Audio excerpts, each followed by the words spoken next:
Hey YouTube, how you doing? Just a wide shot of all the Bokers that are in the collection so far. Yeah, just here's what's kind of upcoming over the next few videos. I'm going through each of these by Tang stamp, and I'll do a few at a time or one at a time depending on which one they are. So here we go, Boker Mania.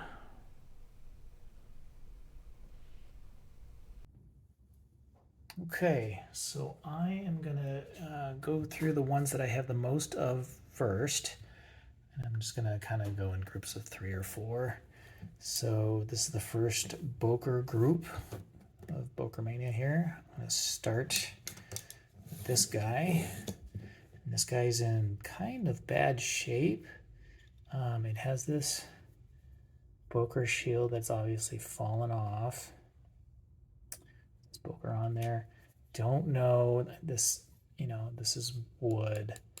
I didn't find much information on these knives, on this particular knife. You can look them up by the Tang stamp, of course, to know that it's Boker and things like that. And then the Tang stamp, you can kind of figure out, not kind of, but you can see what date range that they were made in. And these are going to be Boker USA's, made in the USA under the Boker brand. This particular Tang stamp was produced between 1945 and 1983. So beyond that, I don't know when exactly this would have been made. Like I was saying, that its shield's fallen off here. This is wood, but I kind of get the feeling these aren't the original handles. Of course, I could be wrong, but that's gut feeling here. I'm not an expert, of course, as I'm always saying. It's pretty dirty and scuffed, things like that. But it's not real. Isn't real flat in here, and it's obviously old.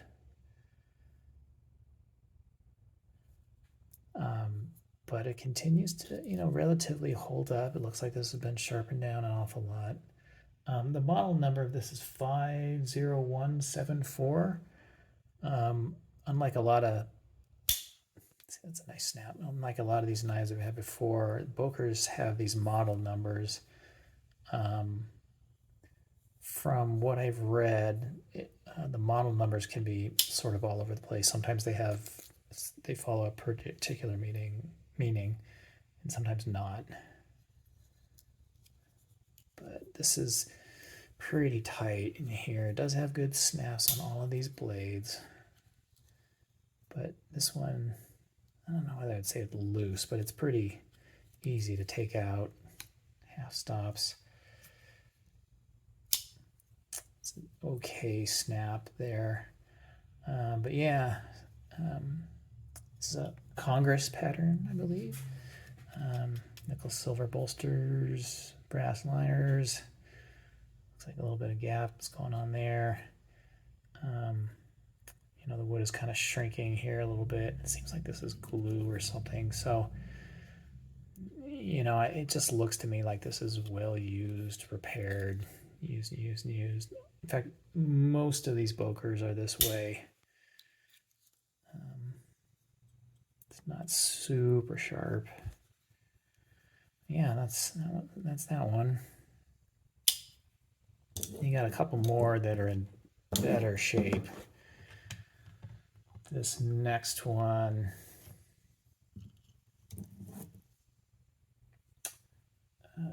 this one is a model 6384. A little bit better shape. It's not like falling apart like the last one. Pretty nice. The handle's made of Delrin, which is a kind of plastic. Kind of smaller, 2.5 inches, something like that. But this one's nicer and much flatter there. Brass bolsters. It's got the tree emblem. This is a Boker's emblem. This acorn tree, if I remember right. that was in their factory when they started in the 1700s making swords and tools. Boker USA. Pretty sharp there. I believe it looks like all the Bokers should have etching on them, and etching on this one is worn off. So it's been sharpened and used an awful lot. There's the model number there. But good snap. It's got pretty good walk and talk, half stops there.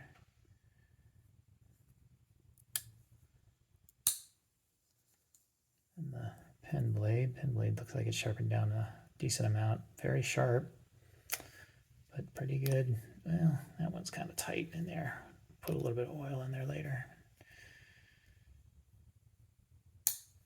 But it's a nice little knife.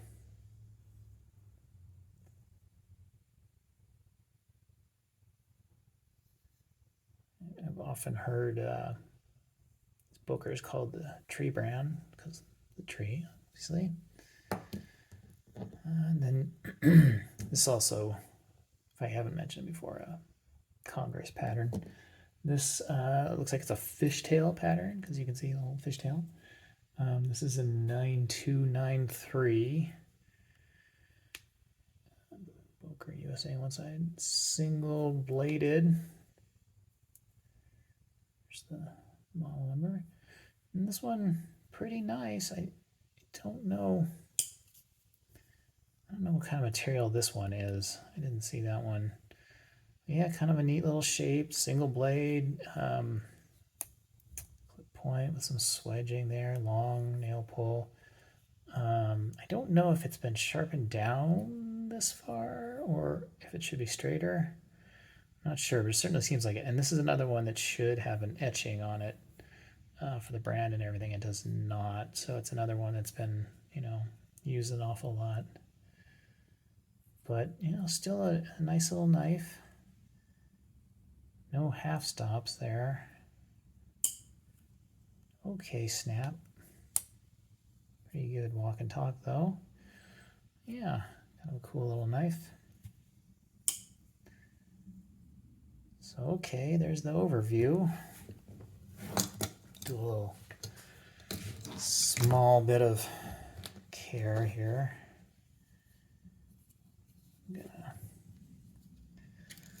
Yeah, so Boker, mentioned before, they started in 1700s making swords and stuff in Germany.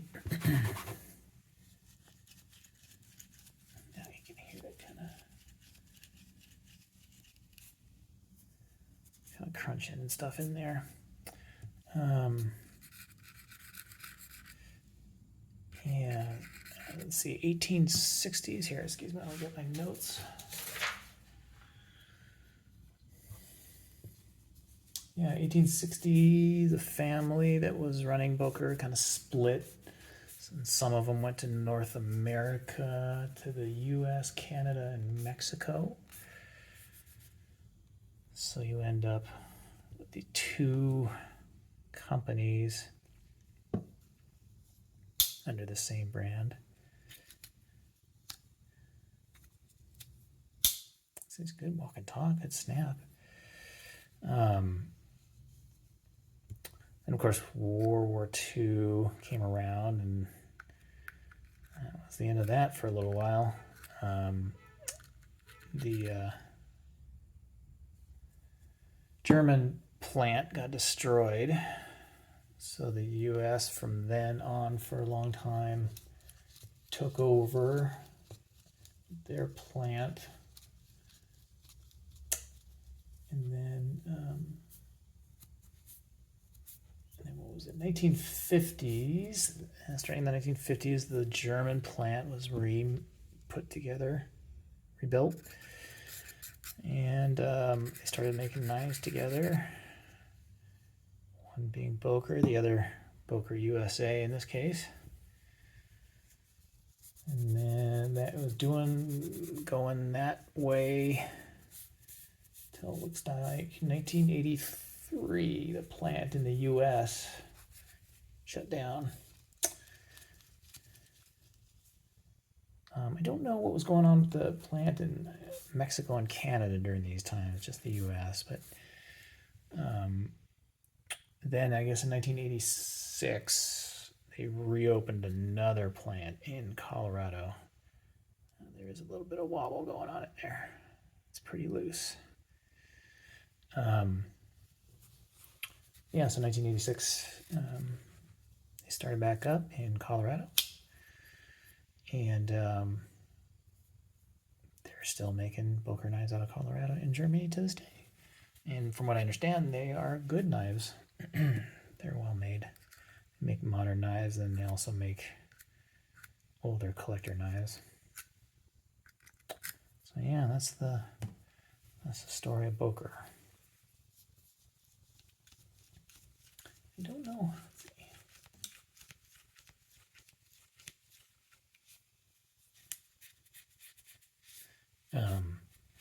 I don't know if their factory in Germany is in Solingen with the rest of the knife makers or not, but I don't have it in my notes here, but I thought I remember seeing something like that.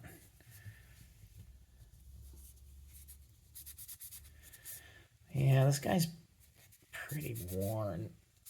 There's a lot of history here. Somebody has used it an awful lot. And I don't usually feel actual wood very much. It kind of makes me feel like somebody might have replaced the original handles with wood.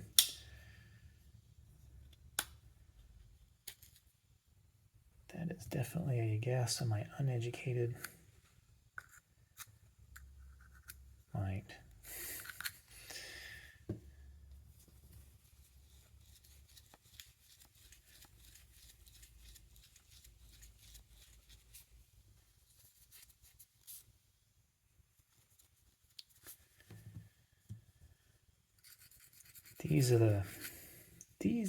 A lot of the other knives I've been going through, have been a lot of real surprises.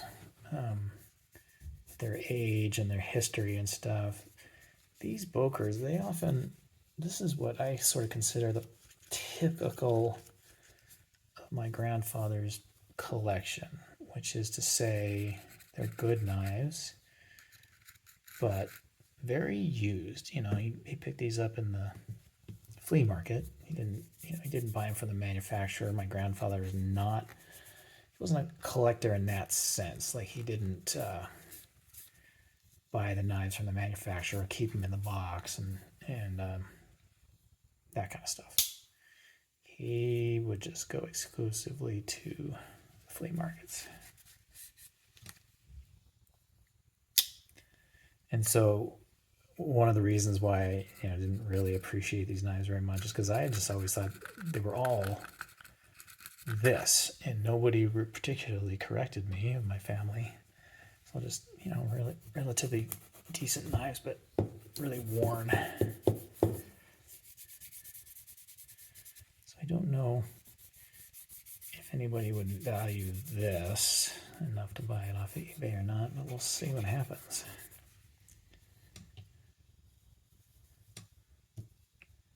Just a couple.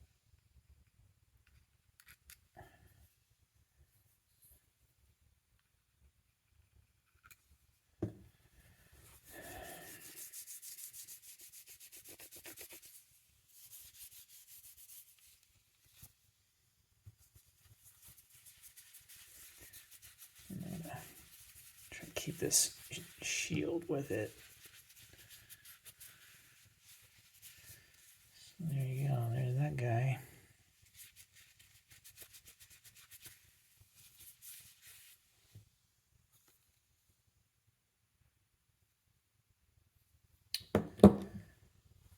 Let's see.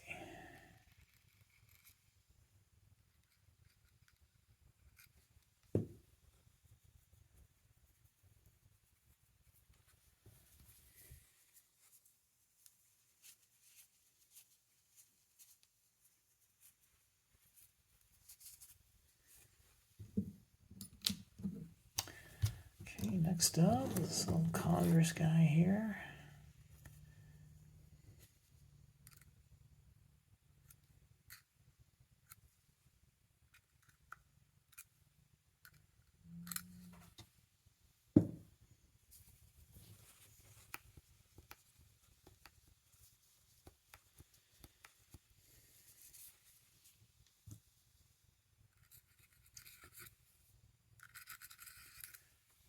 kind of running out of grandfather stories. You talk about, let's see, talk about my other grandfather, my mom's side of the family. He was a nice guy, also in the Navy, like my grandfather on my father's side. He didn't get quite as close to the war. He was stationed in Hawaii. But college basketball star. If I get this wrong, my mom's gonna hear about it from my mom. College basketball star. He played professionally before there was an NBA. And then, yeah, raised a bunch of kids. Real nice guy, at least to me.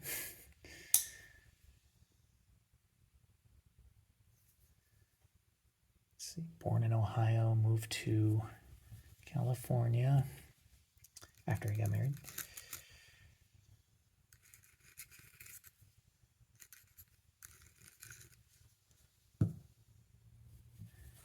My two grandfathers are very different. My grandfather on my mom's side was very outgoing, smiled a lot, made jokes. My grandfather on my father's side, opposite. He made jokes every once in a while, but it was always a very big surprise. Everybody was like, what? He made a joke? And didn't smile much. And not outgoing at all. Which I take after my father's grandfather more.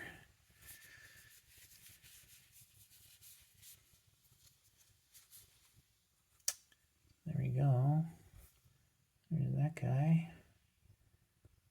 Nice little knife.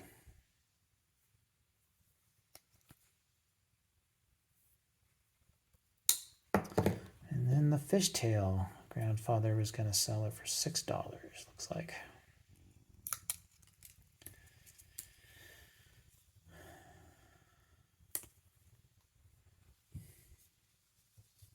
I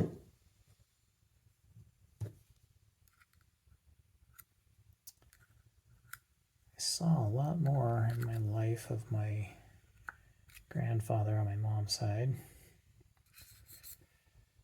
They lived closer to us, to me.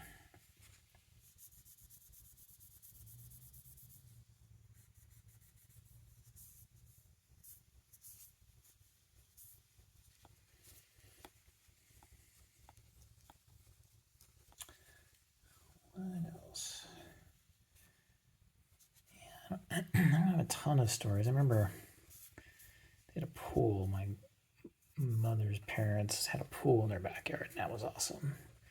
Grandfather's always taking care of that pool, and then they had a pool table or billiards table, depending on what you want to say, in the back of their house as well, and that was pretty cool. Would spend Christmases there, Christmas Eve. Big giant tree with tons of presents. My mom's family was bigger than my dad's family, so there was a lot more going on too.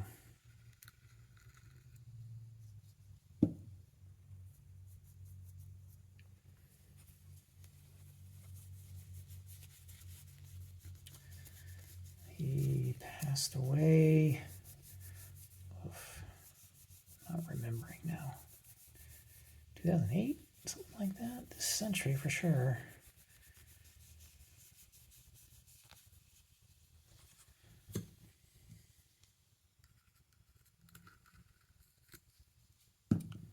He wasn't really into pocket knives, although I know he bought a couple souvenir pocket knives, but nothing nearly as much as this.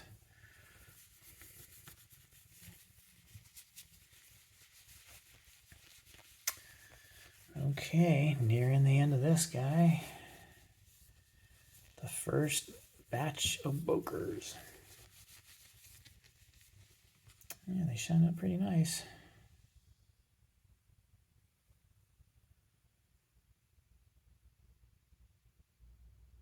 Yeah, this one's nice. It's used, but not abused. Okay. Well, if you made it this far, thanks for watching. You are a trooper.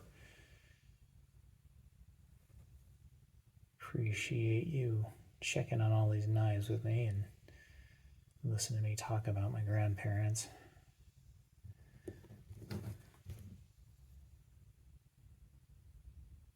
Yeah, we'll see. I think this is about the ones in the worst shape of all the Bokers I have. So, on to the next ones. Okay, thanks for watching, guys.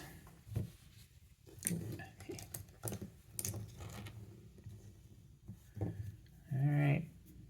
Talk to you later.